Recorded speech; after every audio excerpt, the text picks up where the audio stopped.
welcome back to our 29th episode of the Launch Your Farm Show, where I interview Josh Schoenley with EXP. In this episode, Josh and I talk about why marketing is so important for agents and how to implement it into your farm. Josh also shares how you can use digital farming to reach your audience based on psychographics to attract clients that will really resonate with your audience. And we talk about what you can do to break down your farm into submarkets that will get them connecting with you based on attraction-based marketing. Josh also shares a super easy way to create offers that your farm will resonate with and add value to them. And we talk about how to move your leads from cold prospects to engaged leads with some simple scripts and systems. Plus, we talk about a ton of other ideas that you can use to grow your geographic farm. So be sure to check out this episode, like and subscribe, and enjoy the interview with Josh. Welcome back to another episode of the Launch Your Farm Show. I'm your host, Ryan Smith, and today we've got a great guest. It's Josh Schoenley from EXP. So Josh, take a second, tell us a bit about yourself and why you're here. You said my name right too. Good for you. That is a rarity. So I have been in the real estate industry since the mid 2000s. I got licensed. I think it was either at the end of 16 or early 17. I think I took the course at the end of 16, didn't get my license till 17. Actively sold real estate for a number of years, but what my passion really was the marketing side of it. That was what really got me excited. That's what to me didn't feel like work. And so I built a couple of multi-million-dollar companies providing training and coaching and software for real estate agents on lead generation and conversion, primarily online.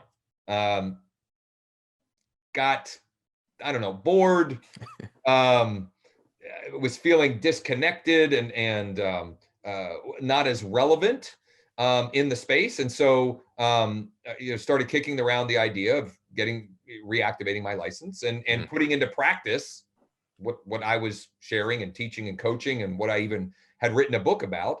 And so I decided to do that in 2019. And I have 4 kids and lots of different things going on and so forth. So I didn't really do anything, even though I reactivated. I didn't start actively focusing on production until the end of 2019. And I've been able to go from, at the time that we're recording here, from 0 to 26 closed with 9 more, actually 27 as of an hour ago, 27 closed with 8 or 9 more in escrow. And a very large percentage of that through the methodology that we'll unpack here today. So that's awesome. Yeah.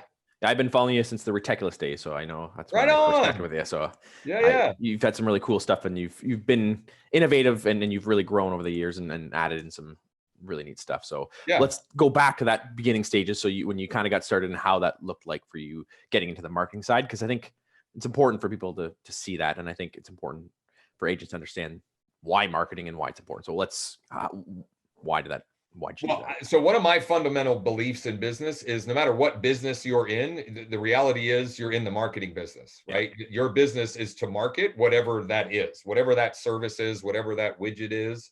Yeah. And the way I came into this business was different than most. I think most agents come into the business because they think real estate's cool or they had a bad experience with a realtor.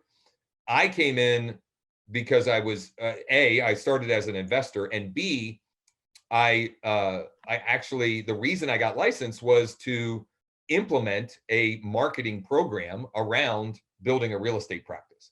And so my perspective was, I think, different than what many, experience or come in with.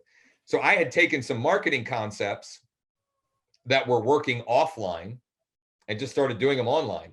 And the mentor that I had, the coach I had at that point, they noticed what I was doing and started to have me train and coach some of the other people that he was working with. And it just kind of evolved from that. So I've always looked at things from a marketing perspective first. And not that the service, you've got to also provide great service. To me, that's like that's a non-negotiable. That's the floor on the building. Yeah. The ceiling is the marketing that gives you that opportunity. And I would guess that virtually everyone that is listening to this at any point, you're really good at the doing of real estate. You're good at servicing clients. You're good at negotiating. You're good at the paperwork. It's that how do you create a predictable and scalable client acquisition system? And that's always been, what has attracted me and got me excited. It's what gets me up at 5 a.m. every day to work on and in my business. Like, what's the next challenge as it relates to that, whether it's figuring it out for myself or helping others implement as well. Yeah, I find that a lot of agents get in this business, and I always use the example that our industry is very unique in that we have people from all walks of life, from all different experiences, from all different pasts and backgrounds. If you go into other fields, other professional fields, a lot of times they have a very similar path. So if you're a lawyer, it's like most people go to school, then they go to college, and they go to university, and then they finish it. Or if you go to to be a police officer, you go to your police school. Then with real estate, you get people who are 18 and people who are 80. You get people who have no sales experience, who have some marketing experience. You have people who have an incredible background with marketing, but don't have customer service.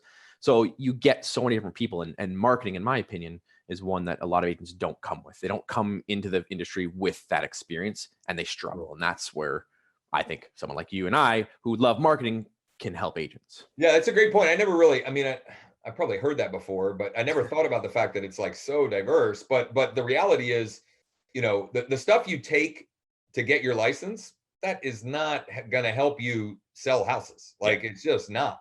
And in most cases, not all, in most cases, your broker's not really going to help you sell houses. Exactly. They're going to tell you to make more phone calls, make your list of 200 people that and just hound them for referrals. And, that's, there was no way I was going to build a business that way. Like, I was going to die trying to figure out some other way to do it versus that. And not that I don't have referrals that come my way from time to time, but it's not because I'm chasing after them and hounding them and whatever. Yeah. The way I view that is I look at referrals and business that comes from your sphere of influence as the cherry on the sundae, not the sundae, or, it's the gravy on the meat and potatoes. It's not the meat and potatoes. If you're just relying on that, for most people, you're going to struggle. I mean, you're going to languish. And you can have great years and you can have bad years. And what you really are going with ebb and flow of what your friends and family and people are going to put forward to you. And I've seen that where, like, an agent I know did almost $400,000 one year and then did like $60,000 or $70,000 the next year. It's like, because there's no prospecting, there's no marketing, there's no lead generation. It was just relying on those referrals. And like you said, they're great and they're bonus, but you got to have a solid system in place to 100% be consistent. Yeah, couldn't agree more. So let's dive into your principles and the strategies you use, because you've got a unique farming approach online. Yeah. So let's go back to how you created it, and then we'll go into like what it is.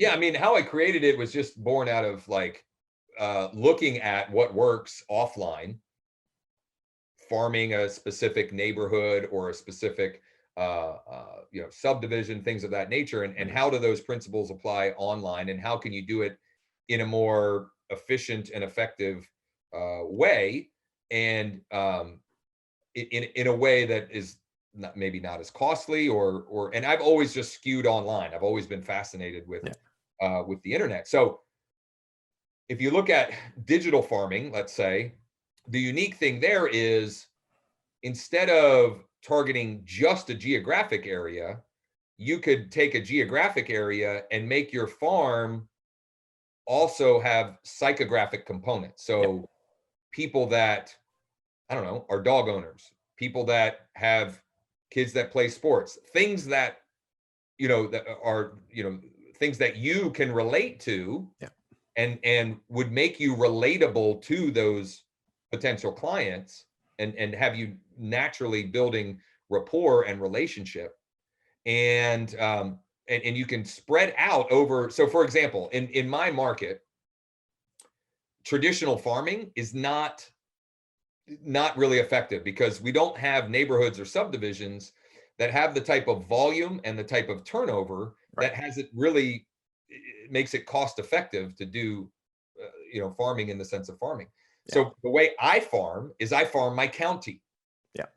And the way I farm is by layering on, building farms or building crops, let's say, of people that are interested, for example, people interested in buying a new construction home. Mm-hmm. And so that's what we identify people that want to buy a new construction home. We attract them to us through the marketing that we put out online digitally. We connect with them, and then we just get into conversation with them so we can find out, okay, what school district would you like to be in? How many beds and baths? Do you also have a home to sell? What other features are important for you, and then match them to the community that they're looking for. So it's taking those same principles, but then you're not limited A, by the amount of mail that you can fund, which can get expensive very quickly. And you're not limited geographically, and you're not limited. I mean, not everybody lives in areas where where the numbers work out for traditional farming. And so, that's kind of what I've, built my past companies around, and am building my existing personal production. And as I partner with other agents and help them build it out, that's kind of how we look at it. What's the geographic area? What's the demographic and psychographic criteria that we're looking, and then building that audience. And the other nice thing about that too is there are numerous ways that you can build the audience now. It's not just, if you're farming traditionally and you're mailing, you don't really know if it's making a difference unless people call you. Yeah, exactly. There's lots of different ways that you can measure what you're doing when you do digital farming, besides just collecting their information, right? Yeah. Because I can put out a marketing campaign, and it may generate, let's say, 50 tangible leads, but it may have also built an audience of 500 people that had indicated an interest, just didn't fill out the form. Yeah. Well, now I can put a different message in front of them. So take, for example, the new construction example is, so we offer one of the offers for that is that we found that's effective is just offering a free weekly list of the new construction homes available in this area, blank area. Yeah. And that works great. And that builds our database. What we do that take it to the next level is then we put additional offers in front of everyone that expressed interest. So for example, one right now, there's a builder in my market that's offering incentives until the end of the month that could save people up to $27,000. Well, we put that message out to all of the people that engaged with that initial marketing campaign. And we can do it for literally pennies. Like if we tried to do that same sort of second level of offering, and we were doing it by mail, it would cost exponentially more. And again, there are lots of people that are having lots of success with direct mail. So I'm not saying you shouldn't ever do that and it doesn't work. That's not what I'm saying. It's just that I believe that this is a more effective and efficient way for me and in my experience, especially for those that don't have a big marketing budget. Exactly. I think with the direct mail, I always tell people, like, when you're doing traditional farming, it definitely works, but you got to expect a large budget and a lot of time to do it. Yep. But like you said, you can really get down and narrow into who you're looking to go after at a much more cost effective and then a more impactful approach. So one of the things I talk about is having a sub farm, and your real farm is not the farm itself. It's not the people in the farm. It's the people that put their hand up. And I've always said that those people that put their hand up, depending on your offer, is then your sub farm. And that's where the money is. So I always use the example in my farm, we had 3,600 people in the area. And then we had 450 people that put up their hand up for our report. Those 450 people were really our farm. That's who we were nurturing. That's who we were spending our time and money and resources on those 450 people, because they were a step further. And we tracked back the turnover rate in that group versus the whole group. The whole group was like 6% turnover rate. And I think it was like 18% turnover rate. So it was like 3 times in those 450 people. So we were getting our message in front of an audience that was much more engaged. And I'd rather spend my money and resources on those people than just the whole audience. Not that you shouldn't do the whole thing, and I talk about all the time, but having those subgroups is super impactful and cost effective. Right. You're using marketing to determine the audience of people to invest more marketing and more of your energy and time into. And the right marketing too. I Yeah. had one of my first guests, Matt Santagapita. He's done a crazy thing with his business, and he's basically cataloged the whole city with businesses and all the different things like that. And then, so what he's done is he's tagged that, and when people have interest in those things, he then shares his marketing message with people because he has them so segmented. So when there's a new bar comes up and he knows that those leads are interested in food and restaurants, he can then share that message with them. Or if they're into dogs or pets, then he can send them stuff about pets. So when you break it down like that, you can then control the message to get in front of the right people, and then really get focused. That's a beautiful illustration of message to market match, right? Like, he has a significant competitive advantage because there's no way anyone else is doing that. No, nothing like him. So he's out there, which is awesome. Yeah. So you have a system that you kind of use. So you want to dive into like what that looks like. It's a 4-step system and how you do that. So so it's identify, attract, connect, and converse. So identify is simple, but not always easy, right? Because at least most agents that I talk to, they are afraid to narrow their focus because they feel like, well, if I narrow my focus or I niche down to serving XYZ, maybe it's people that are looking to downsize. So, it's folks who are in their 50s and 60s who they have this big 2-story house, and it's time for them to look for a 1-story, or it's time for them to look maybe at buying in a 55 plus active adult community, whatever the case may be. Yep. What most people struggle with is the thought of, well, if I'm narrowing down, then I'm saying no to all the other opportunities. And the reality is it's quite the opposite. By narrowing down, and the analogy that most people have probably heard is it's the difference between going a mile wide and an inch deep versus an inch wide and a mile deep. So when you narrow down, you can put more time, energy, and so forth, and you become and position yourself as the expert. Exactly. So that's, even though identify, it seems like easy enough, so many people get stuck at that very first thing. Like, well, okay, so who do you want to serve? Well, all of Greater Cincinnati. I'm like, you don't really want to serve all of Greater Cincinnati. You really want so the question that I usually ask if I'm having this conversation, which I think would be useful for people to think through, is if you had a magic wand, who would be the people that you would want to do more business with, right? And you can reverse engineer that. And in some cases, it's easier than others, but in all cases, it's worth figuring out because you got in this business because of the opportunity, not to be miserable, right? So we might as well, if we can build the business by design, we might as well do that. And we might as well design it around the type of clientele that we enjoy working with and serving, based upon our personality, our market, the demographic that we fall into, any of those criteria. So, so identifying who you want to serve first and foremost. Attract.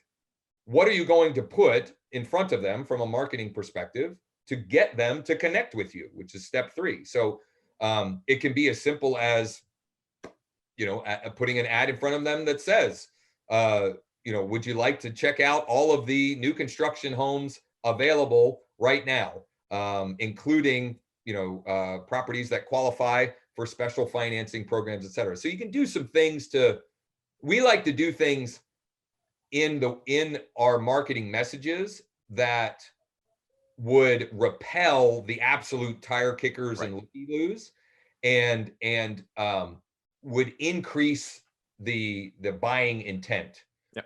And it might not mean that doesn't necessarily mean that they're ready to buy something right now, but they're more seriously thinking about the process. Yeah, exactly. So when you can do that in there, I think it drastically increases the quality of the prospect coming in and increases the likelihood that you can get to step 4, which is a conversation with the folks. So we identify who we want to attract. We put marketing in front of those people to attract them and get them to connect with us. And Facebook lead forms is one of our favorite ways to do that for a number of reasons. Yeah. And so when we collect their information, then we've got a sequence and a process for getting into conversation with those folks. And I strategically chose that word versus convert because convert feels like it's a singular event, right? Like it's something, this aha, or this like singular event that in reality, that's not how it happens. The way you get an appointment with someone is you first have a conversation with them. Yeah, exactly. And you find out, can I help this person? And how can I help this person? Yeah. And when you do that, you drastically increase the likelihood of getting the appointment because of the conversation. Exactly. And so the last point of this, and you kind of hit on this with your example of, I forget the fellow that has the crazy Matt Santagapita. Okay. So the better you can match that whole process, the way that you target, the message that you put in front of them, and then once they've connected, the messaging that you use, the more congruent all of that is. Yeah. The more conversations you have, the better it all works. It kind of becomes it's like this exponential, or like a positive snowball effect kind of thing. So the more that all matches and meshes, the more you keep them on the scent. And if any of that breaks down, a hunting analogy would be like, if any of that breaks down, that's when, when you see in the movies when they're hunting and a twig breaks, and now all of a sudden, the deer runs off, right? Yeah. That's when you, so if you offer, an example, if you're telling people you can get a free list of this thing, right? New construction, and then you just send them a link to like every home available in your entire market area, they're like, it's not what I asked for. I can go find that anywhere, right? And so that immediately creates this breaking of the congruence, and then they're gone, because you have, what you've shown them is you're not good to your word. Yep. And so if you ever get that person back as a client, you're going to have to work really hard, versus just keeping the whole thing, congruent and tightly matched, market to message match the whole way through. Yeah, and I think that's a mistake that a lot of agents make, is they will have a newsletter, and then they send a newsletter out to their audience, and it's like boring content with not relevant to that person, not relevant to, and you may have tips on fixing your home, and then they live in a condo or they're renting a home, and it doesn't match the right message. And when you can segment your market, get the right message in front of them, you'll have higher conversions. You'll have, like you said, more trust. It'll be easier to have those conversations with them and build rapport with them. And when you do that right, it works. But a lot of agents are afraid to do that, or they go, well, like you said, I don't want to niche down, or they don't want to take the time to create that content. And in reality, that's what helps convert. And it's that the right content over time will convert. And one of the things I love about farming is it gives you time to build relationships. So one thing I always preach, not that I'm against cold calling or prospecting, but when you're cold calling prospecting, I'm done right, I think it can work. But when you do it that way, you literally only have a small window of opportunity to build trust. And especially the guys who are looking for deals right now, you only have a small window. So I always say, I'd rather have 5 years to build trust with someone than 5 weeks. And if you're cold calling and you're trying to get them out in the next month, it's like, you got to be really on top of your game to build that trust and connect with them. Versus if I've got a farm or an audience or a database that I'm loving on with good content that matters to them and is relevant, in 5 years from now, like, you're the only choice because you built that trust. What you just described is a compounding asset. Yeah. And not that prospecting and cold calling, that certainly can work. The problem is when you stop, it stops. Exactly. You stop, it stops. And that's my problem with it. Like, if I thought there was that was a better way to build a business, I'd be all for it. I think I just don't believe that it is. I think what you described is a perfect example. And however you choose to farm, having a long view, taking a long view of it, and building relationship capital and building a bank of future business. Now we all have to live today, right? We still have to, but for example, the campaigns that we build out, we typically, the ROI that we get on them, just from the small portion of people that are ready to do business in the short term, pays well in advance for like an entire year of implementing. And so when you get all of it right, it is hard to find a business where you can get a better ROI when you get it right. Exactly. It's so true. We have it made in our industry perspective. The ROIs that you can get, like Warren Buffett is the greatest investor ever. He can't get anywhere near the ROI we can if we do it right and we're consistent and we have a long view, a long approach to it. So I want to dive into that then, because that's where a lot of agents struggle and they don't know how to get it right. If they're getting started, what would that starting point look like? Because for some, it's overwhelming for them, or they just don't know what to do. If they were looking to get it, at least the base of it, what would that look like if you were a newer agent or an inexperienced agent doing it? Yeah. So, well, first of all, you can take these principles, and there are free and very low cost things that you can implement to them. So for example, depending on the software that you have access to, what website platform, there are things you can do in Facebook groups and other places socially to start building an audience of folks interested in whatever niche that you're looking to do. So the first step I think is really, and this is, it's hard for most.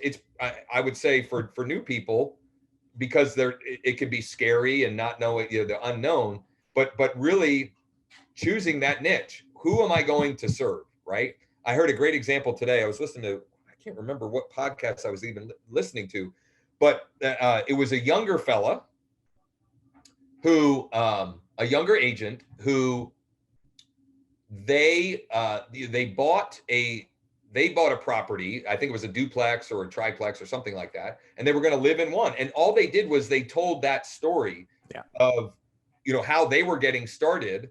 And they started to attract people that wanted to do the same, people that were similar demographic, that understood the how smart of a, way of building wealth, right? Let's buy a duplex, let's buy a triplex, have somebody else pay the mortgage, and and over time, you can kind of stair step that into more wealth. And so I think it's just embracing and then also becoming the go-to authority of that niche, right? So like, if new construction is going to be your niche, man, you got to go out and visit every new construction community in your neighborhood and shoot a video at it, even if you never use the video, because that's a whole nother topic. But video as part of this digital farming concept is incredibly powerful, because that alone is going to have you connecting with people that fit your personality, that resonate with you. It's going to position you. I can't tell you how many people clients I've worked with this year where they're like, not worshiping me, that's not the right word, but like they truly viewed me as like an authority. And certainly that's not always the case. But it's because of all the video that I put out, whether it be personal videos or videos like I just described out in front of a new home community. So you need to know, what are the new home communities? Who are the builders? What are the builder incentives available right now? What are the in-house lenders? What are they offering as incentives, right? So be the expert. And that doesn't happen immediately, but if you put in 30 to 60 minutes a day, 5 days a week, researching that, in a month's time, I guarantee in a month's time, if you did that, you would know more about your niche than 99% of the other real estate agents, realtors in your market, hands down. So in a month time, you could be, for some of you in a week's time, you'd be better than exactly. You know what I mean? Like, it doesn't take long for you to achieve that kind of, expert status. Exactly. I preach that all the time. I talk about positioning as power, and the right positioning can make you that celebrity status or make you that expert. And it doesn't, like you said, it doesn't take a lot. And I use my own. When we started our farm, we branded ourselves as the neighborhood experts. So it was the Orchard real estate team. And then just that alone created that instant trust. And I share the story all the time. Our first listing, we started doing stuff in September. Our first listing was in January. And then she's like, well, you guys are the experts. Never sold a home in the neighborhood before. We just positioned ourselves as that. But then we did our research. We knew all the areas. We knew the parks. We knew the schools. We knew the builders. We knew the floor plans. We knew the models. And we could talk about that. And just having that confidence and walking in with that helped. And one of the things we did was we went to the builders and got the floor plans. So we got our hands on some of the builders because there's a couple different builders in the area. Yeah. We got the floor plans, and then one of them, they weren't around anymore. So we went to the builder where they were building somewhere else, and we said, hey, we know you built these like 15 years ago. Would you guys have any floor plans? We want to be the ambassadors for your product. We want to get our name out there. And we positioned it as we were going to help them sell their product. And they're like, oh yeah. So they're like, hold on. So they went and printed all the blueprints off for us and gave us the floor plans.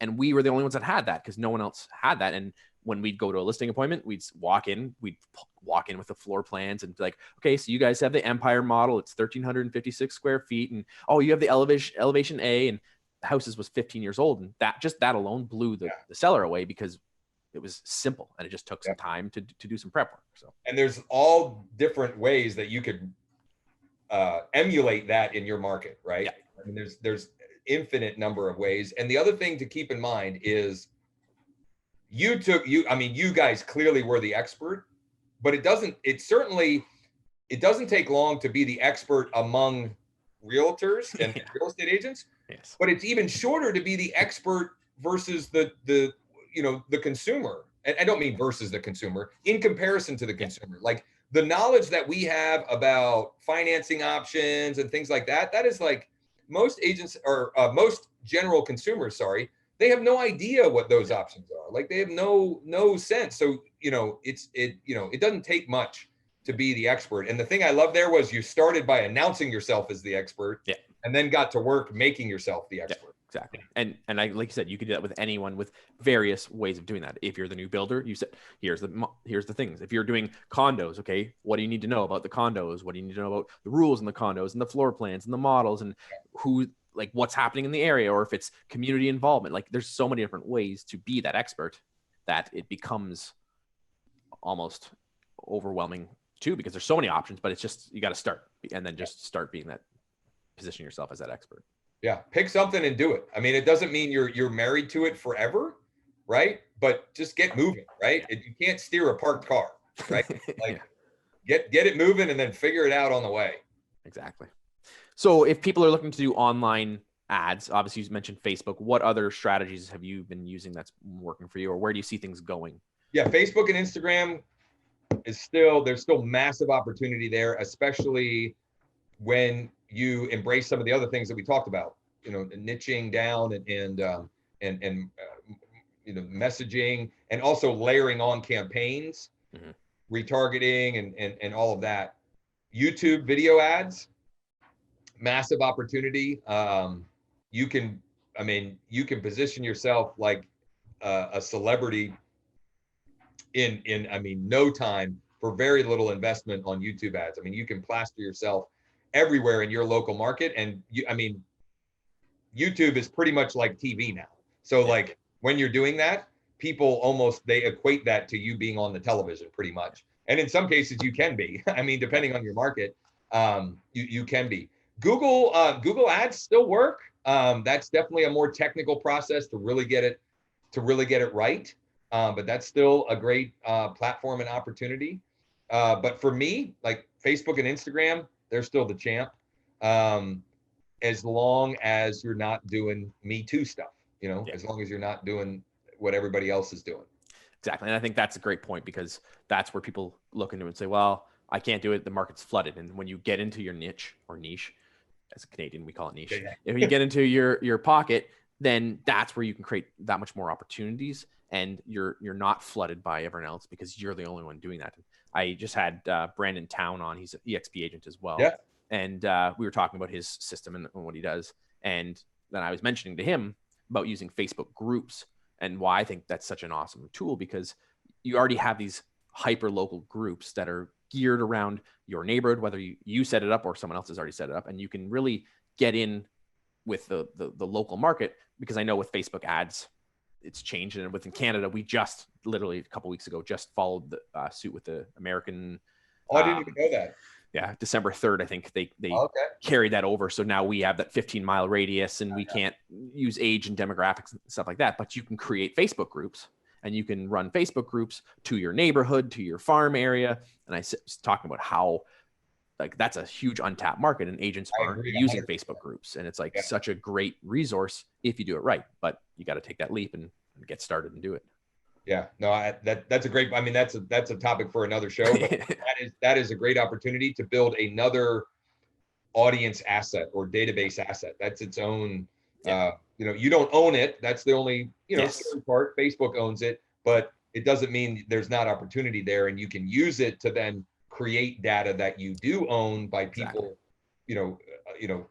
reaching out to you, requesting information, whatever. There's a number of ways that you can further leverage that. But that's a great point for sure. So if you were to give one last piece of advice, so if an agent's thinking about kind of getting into this digital farming, digital resource, what would your piece of advice be? That's a great question. I think the biggest thing is, and this has served me really well. It's also gotten me in trouble. If you're going to do something, jump in with both feet. Yeah. Like, commit to it. And if you need help, you'll find the help. Like, where people fail is they're like, well, I'm going to try this. I'll give it a whirl.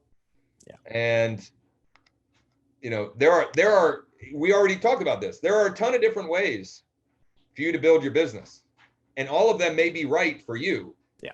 But you'll never figure any of them out if you just try. I'm just dipping my toe in. Yeah. I'll try working FSBOs for a couple of days, or I'll try work. This is a business. And so if you're going to do something, do it, commit to it, find the best, find people that you can, that you can follow a proven process. I'll give you this is a personal story. I had battled issues with weight, not like whatever, but just never, I don't know. I was a fat kid. I lost weight when I was young, actually. Kind of got sick of the having to get to buy the husky clothes. So I lost weight, but it was always something I struggled with. And I read a book by Tim Ferriss, The 4-Hour Body. And that was like, it was like singing to me. It was the right information at the right time for the right guy. And I lost like 30 pounds in 45 days. Wow. And I had lost weight before, but I just looked like a shrunken version of myself. Like, I not just lost weight, like my body changed. Yeah. It was amazing. And I've pretty much, not pretty much, I've maintained it now for like 10 years. Wow. But it was because I found the right information and I jumped in with both feet. I literally started the plan that he outlines, and it's super simple, the next day. Wow. Like, I didn't wait. I didn't try to make sure everything was lined up. I didn't wait to start it on a Monday. Like, I was like, I'm in, let's go. I'm doing this. And that's the approach you got to take. And that doesn't mean that you can't course correct. Yeah. Right. You can pivot, but it's hard to win at anything if you just try. I mean, Olympic athletes, professional athletes, they're not out there just trying. Like, it's do or die for them. They're committed. And so I would just say, whatever you choose, commit to it. And if it's what we talked about today, awesome. Yeah. And but if it's cold calling and prospecting, hey, if you're committed to it, do it. Right? Because you can absolutely do business that way. So find what makes sense to you, what resonates with you, and go all in.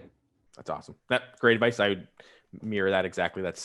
You got to be committed, because if you're not going to get it done, and you'll dabble in it. You might have some success, but when push comes to shove and things get difficult, that's when you're going to back out if you're not jumped in with both feet. So you gotta be committed. So awesome. Yep. So one of the things we do is a best book segment. So what's one book that you would absolutely love that either has changed your life or you think would make a big impact on our videos? So there have been so many over the years. So this is recency bias for me. This is a book that I read a while ago, never really fully implemented. And I've come back to, and the 12-week year, get more done in 12 weeks than others do in 12 months. I started I jumped in with 2 feet on this at the beginning of November, and I can't even, I've surprised myself at how much I've been able to accomplish in that short window by really applying the principles in here. It's super easy to read. You can get it on audiobook. I mean, it's less than 200 pages probably.